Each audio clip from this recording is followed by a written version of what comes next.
So welcome, and it's my pleasure this time to give a welcome to a wonderful musician, Holly Mulcahy, and I hope I didn't butcher your pronunciation real last time. She's concertmaster with the Chattanooga Symphony and Orchestra and the Wichita Symphony, and has a lot of experience playing with different orchestras as well. I believe you've been a musician with the Grand Teton Festival Orchestra. Um, Great champion of new music, having played concertos such as the violin concerto by Jennifer Higdon. So we have a lot to talk about, but let me just welcome you and thank you for your time. Thank you very much for having me. So it's many times we don't have time in rehearsals, especially with young musicians, to discuss what goes on in the life of professional musicians, and especially when you're in the concertmaster chair and you have so many responsibilities within this role.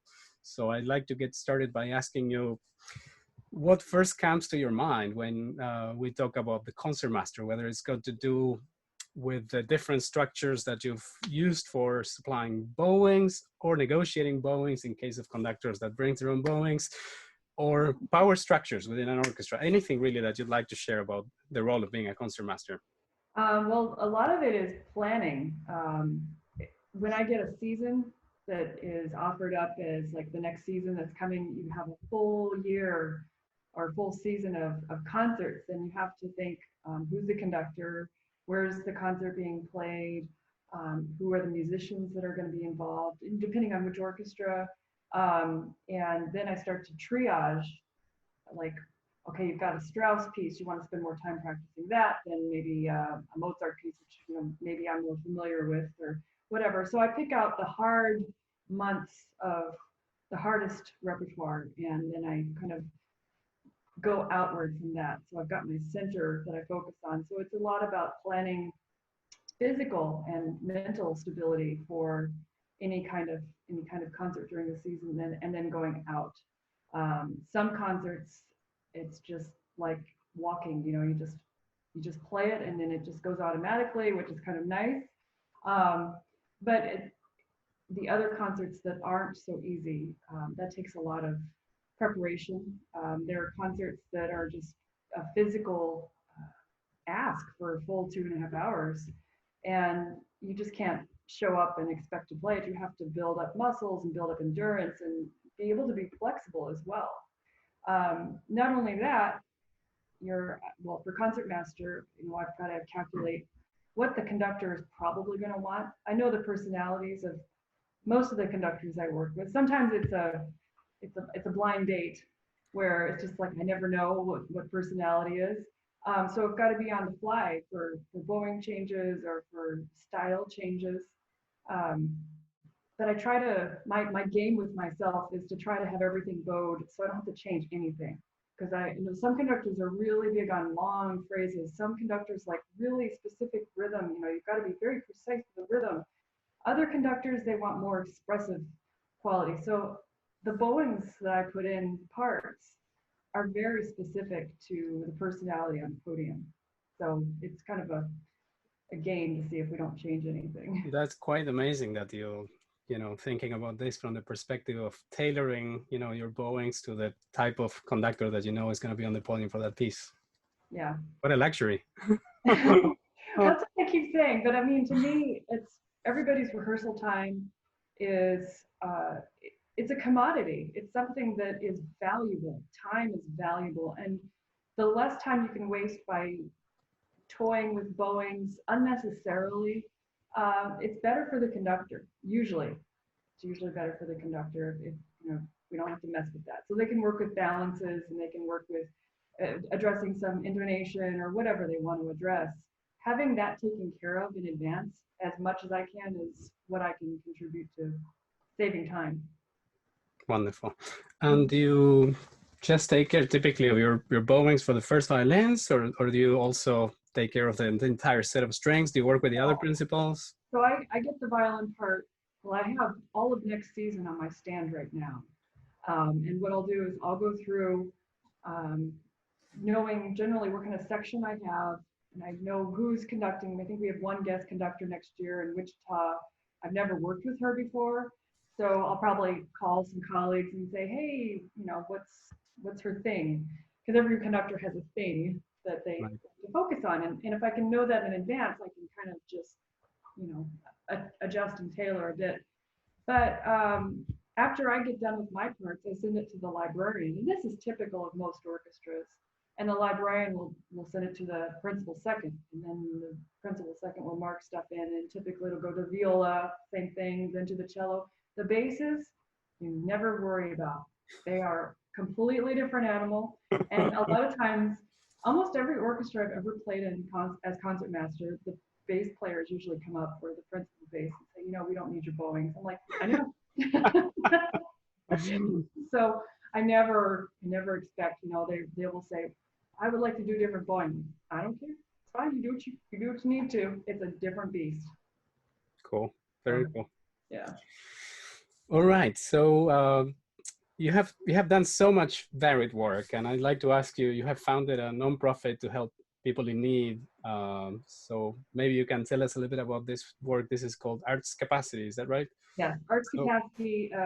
We take music into the prisons as mostly chamber music right now, and it's not just to present music and leave. It's present music and let people, prisoners, talk about the music. We don't say, here's how you should feel, here's what this music means, here's some historical things, here's how to enjoy. We don't say anything like that. Here's a piece. What do you think? How do you feel? What stories come up to your mind? And sometimes they're very free with their comments, and sometimes they leave the comments in the surveys we leave, but it's an interactive recital kind of situation. Wow. So we offer music as a gift, as a way to offer a coping mechanism. And in return, they share their feelings, and they dig deep, because as they are going to be released into society, we want them to have the skills of humanity. I mean, they will be carpet layers, and they will do plumbing and many other things like that. But you want to have somebody who's artistically minded, somebody who can access art and use it to address emotions. As you know, as a musician, you know, we take music and we put our emotions into it, or we use it to bring up emotions. And a lot of these people have been denied that. And without art and music, you know, it's hard to put emotions to a place. And so we want to try to give that as an outlet. But it's been really interesting for the musicians and composers who come into prison with me, because they all walk away with the same thing, that they feel like they learned more in a prison playing a concert than they ever did in school about music, about how the music is so important to us as humans. And I think that's really quite remarkable. That sounds like an incredible project involving music, the arts, compassion, and just trying to build community in a place that sorely needs it. Yeah, it's really fascinating because we also get to bring in, to one of the prisons, we bring in some of the community. And so the community comes in, right, about 20, 25 people, sometimes symphony patrons. Wow. No cell phone, no identity. They walk in, they sit in the back of the gymnasium or wherever the concert is presented, and they learn how to listen to music in a way that they've never listened to it before, because you don't have your cell phone, you don't have, you know, worries. You're listening to music through people who are 100% in. They're leaning into the music, they are using the music, and when you stop and you say, what did this mean to you? And you've got 100 or 150 hands raised, people wanting to say what this meant. When the outside people hear that, they start to hear regular concerts differently, and they're more informed as listeners and as people why art is necessary, why music is necessary. So not only that, but it also builds community. Like, you see this person on a human basis, and they're not just a prisoner. So they are a person, and you know, it's a very empathetic building kind of thing we've done. It's amazing. All right. So next I want to ask you about is you've been a champion of new music. You've worked with many living composers, and I'm particularly curious about your work performing Jennifer Higdon's concerto. But anything you'd like to share about your experience living, working with living composers, and why this is important to you? That would be really nice to hear. Yeah. Well, I think that for concertmaster, I'm in a position where I can play a Brahms concerto, or I can play a Bruch, or I can play a Mendelssohn. But there's so many people who already play that stuff, like soloists. And frankly, I'd rather bring something fresh and new out. But I also have a barometer of sorts that I use, and that's my parents. And I would never bring onto stage something that my parents, who are not classical music trained, they're just regular people, I would never give them something that would make them feel like they're having a root canal. So a composer gave you that term, root canal music, and I think you know what I'm talking about. So I like to give music as something that I would not be embarrassed or worried about my parents enjoying. And there's Jennifer's piece that pushes the limit, but doesn't push you over the cliff. It pushes you up to the cliff, and it's exciting and exhilarating, but it doesn't push you over it. And some pieces do push you over, and it just I don't enjoy as a performer, and this is just me talking. I don't enjoy looking at an audience with that horror, the look of horror, like ugh. That's not. It's not exciting to me. I'd rather them be really captivated and engaged. And Jennifer's piece certainly engaged the audience. At first, I was like, why is nobody, coughing in between movements? They were just stunned. They were stunned from start to finish. 35 minutes of stunning music, and they were on their feet before the end of the piece, really. So it was exhilarating.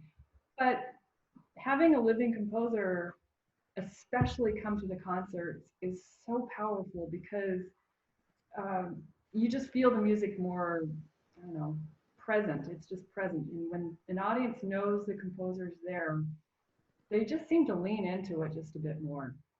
So I've worked on Jennifer's piece. She came to Chattanooga to see the concerto.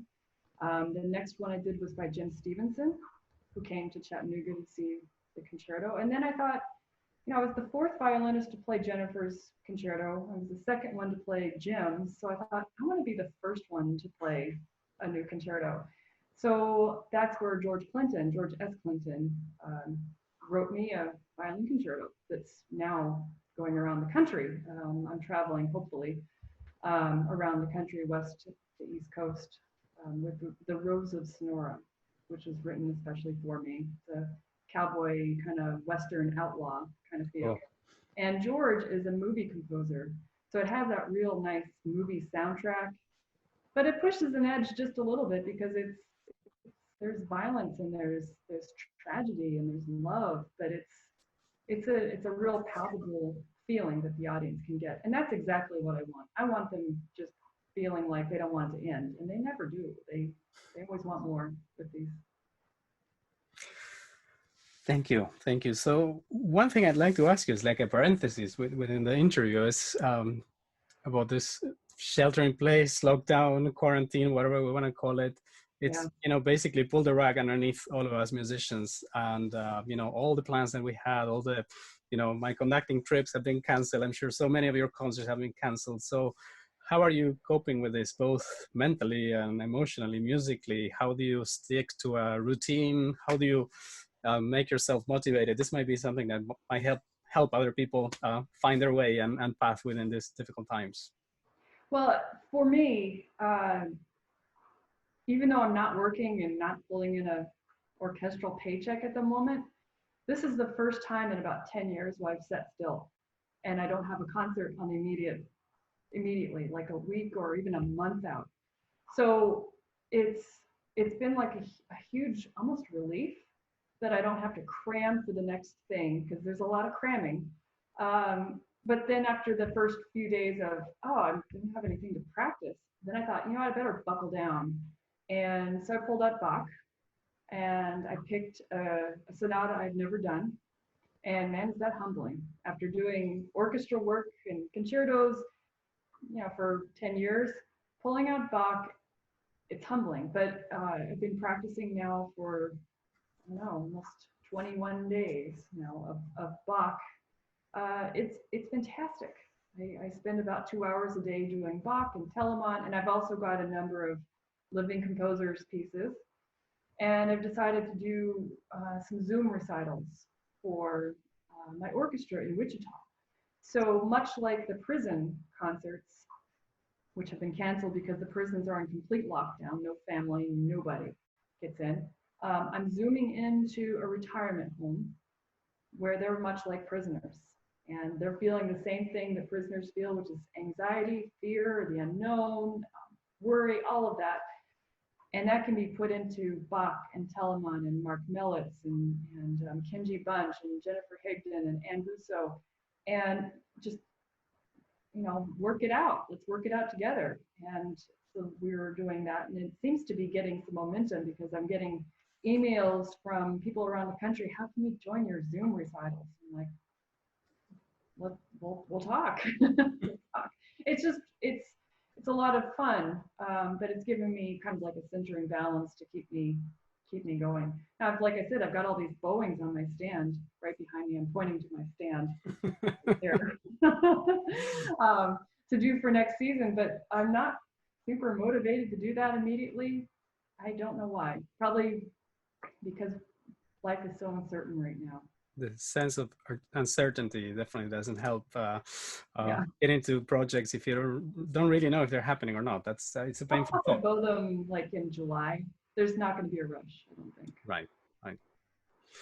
All right. So something else. I mean, your career is so rich and varied. You've done so many things, and you seem to have so much energy. So I want to ask you about your role as a blogger. You founded the Neoclassical blog maybe more than 10 years ago. And it's a very successful classical music blog. So tell us a little bit how this started and what got you going with it. And this is obviously an important blog that a lot of people check out. It's a blog. I try to aim it towards what can we do as an industry to improve. I want to help audiences feel comfortable. I want musicians to kind of look at their own career a little differently. I just kind of want to knock it just a little so that people can like look at what they're presenting, because we're very comfortable as musicians with what we know, but how are we presenting that? How is it being taken in? I like to break down a few things like when to clap. They're not rules, just guidelines. I want to talk about what to wear to a concert. I've talked about dress codes for what to wear for people on stage. And a lot of times I get this pit in my stomach, like, I know this is going to be a can of worms when I put it out there, when I hit enter and it goes up. But 9 times out of 10, it causes some really good discussion. And I've seen some things in the industry kind of start to shift just a little bit. And who knows with this virus, how much we'll be able to activate. But I think before we were talking about some dress code changes that were starting to look a little more modern, getting away from the white tie kind of look. And then for the audience, they want to know what to wear, and trying to get their viewpoint through to the other side, to the administrators, to the orchestra, of why it's important for an audience to know what to wear. That has been my goal. So just kind of making people feel comfortable. I want to break down all the barriers, tear down the walls, open a bunch of doors, because classical music, orchestral music is so exciting, so special. Sometimes we're shooting ourselves in the foot by kind of excluding a few people, and I would like to not do that. So that's one of the biggest reasons for the blog.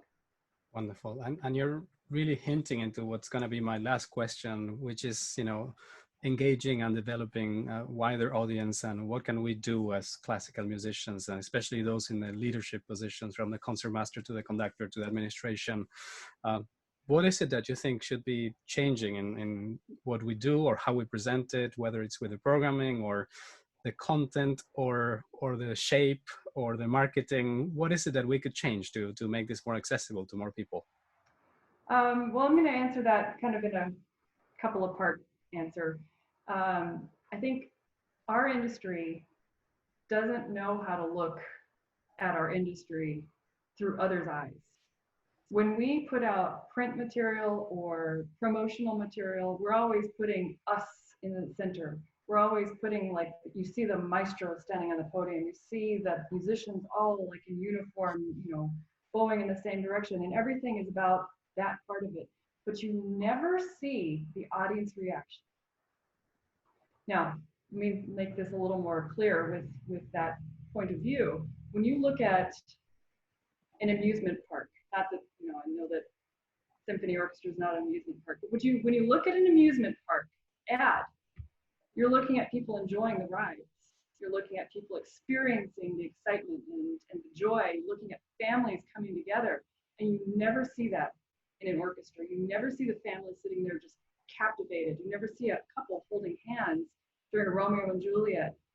So how should anybody just come and sit and know how to behave or know how to take in the art when they just see stuffy people on stage who are not really stuffy?